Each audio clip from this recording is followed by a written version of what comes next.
नमस्ते, मेरा नाम निकिता मिश्रा है और आप देख रहे हैं बोलता हिंदुस्तान। एक हादसा, कई सवाल और सरकार की चुप्पी।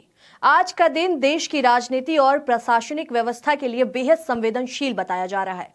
महाराष्ट्र के बारामती में एक निजी बिजनेस जेट के दुर्घटनाग्रस्त होने की खबरों ने पूरे देश को झकझोर के रख दिया है। खबरों के मुताबिक यह विमान टेक ऑफ या लैंडिंग के दौरान हादसे का शिकार हुआ। बताया जा रहा है कि विमान में सवार सभी लोग इस दुर्घटना में मारे गए। इस हादसे को लेकर कुछ नाम सामने आए हैं जिनकी आधिकारिक पुष्टि का इंतजार अभी तक जारी है, लेकिन इतना तय है कि इस दुर्घटना ने सिर्फ एक हादसे की नहीं बल्कि पूरे सिस्टम की पोल खोलने वाले सवाल खड़े कर दिए हैं।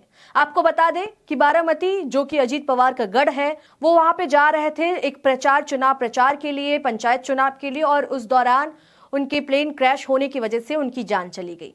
तो सबसे पहले ये जानिए कि आज हुआ क्या है। मिली जानकारी के अनुसार बारामती के पास एक लीयरजेट 45 सीरीज का निजी विमान अचानक रडार से गायब हुआ। कुछ ही देर बाद उसके दुर्घटनाग्रस्त होने की खबर सामने आई। इस विमान में महाराष्ट्र के डेप्यूटी सीएम अजीत पवार सवार थे, जिनकी हादसे में मौत हो गई। स्थानीय प्रशासन, पुलिस और राहत एजेंसियां मौके पर पहुंची। मलबा पूरी तरह से जल चुका था, जिससे अंदाजा लगाया गया कि टक्कर बेहद तेज थी। मौसम, तकनीकी खराबी या मानवीय चूक, फिलहाल कारणों को लेकर सिर्फ अटकलें हैं, जवाब नहीं। इस हादसे के बाद अब कई सवाल सुलगने लगे हैं, लेकिन इस बार सवाल ज्यादा गंभीर है, क्योंकि विमान कौन सा था, उसकी मेंटेनेंस हिस्ट्री क्या थी, क्या डीजीसीए की तरफ से सभी सेफ्टी क्लियरेंस वैध थे, और सबसे अहम, क्या इस हादसे से पहले किसी तरह की चेतावनी को नजरअंदाज किया गया था। तो अब देखिए, लीयरजेट 45 विमान जो हमेशा विवादों में रहा, इस हादसे में जिस विमान मॉडल का नाम सामने आ रहा है लीयरजेट 45 और उसका XR वर्जन, वह कोई नया या आमजन विमान नहीं है। लीयरजेट 45 एक मिड साइज बिजनेस जेट है जिसे वॉम्बडियर एयरस्पेस ने डिजाइन किया था। इसकी पहली उड़ान 1995 में हुई और 1997 में इसे FAA सर्टिफिकेट मिला। तकनीकी रूप से यह विमान तेज, आरामदायक और लंबी दूरी तय करने में सक्षम माना जाता है, लेकिन इसका सेफ्टी रिकॉर्ड पूरी तरह से बेदाग नहीं रहा। अब क्रैश और तकनीकी खामियों का इतिहास भी जान लीजिए।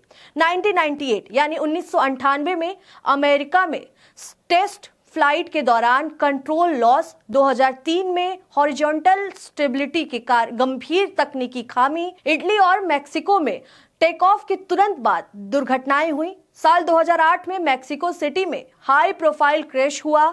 2001 में लीयरजेट 45 XR को टेक ऑफ के दौरान हादसा हुआ। 2023 में भारत में खराब मौसम में रनवे से फिसलने की घटना भी सामने आई। हर बार जांच में अलग अलग कारण बताए गए, लेकिन सवाल यही है कि इतिहास में बार बार समस्या सामने आने के बावजूद यह विमान आज भी उड़ान में क्यों है।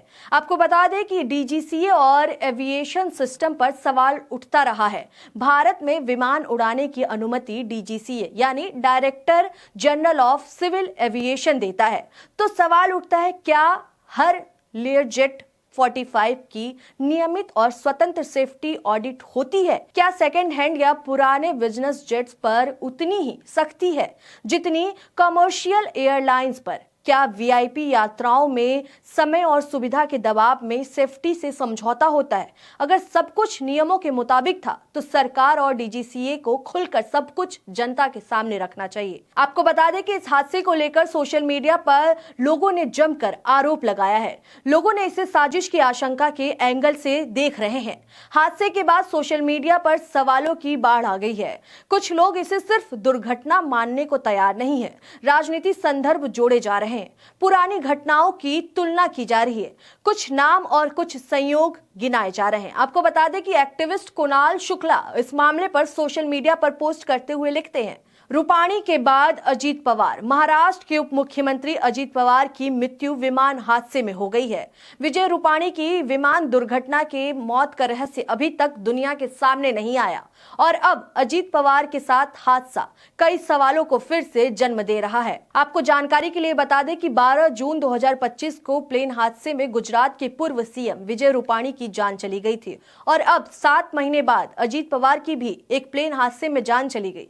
अभी तक विजय रूपाणी के मामले में विमान दुर्घटना के मौत का रहस्य अभी तक दुनिया के सामने नहीं आया और अब अजीत पवार की भी हादसे में जान चली गई है।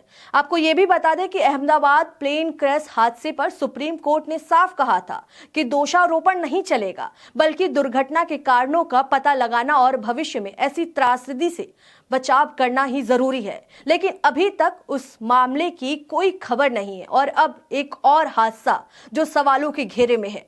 विपक्ष के तमाम नेता इस हादसे की जांच की मांग कर रहे हैं। डीजीसीए, विमान ऑपरेट और मेंटेनेंस एजेंसी तीनों की भूमिका की जांच क्यों ना हो। सच की जांच से डर सिर्फ वही करता है जिससे सच से नुकसान हो। यह मामला सिर्फ एक हादसे का नहीं, यह सवाल किसी एक व्यक्ति, एक पार्टी या एक सरकार का नहीं है। यह सवाल है देश की विमान सुरक्षा का, सिस्टम की पारदर्शिता का और जवाबदेही का। आज अगर सवाल नहीं पूछे तो कल जवाब देने वाला कोई नहीं बचेगा। अंत में आज देश किसी फैसले की मांग नहीं कर रहा।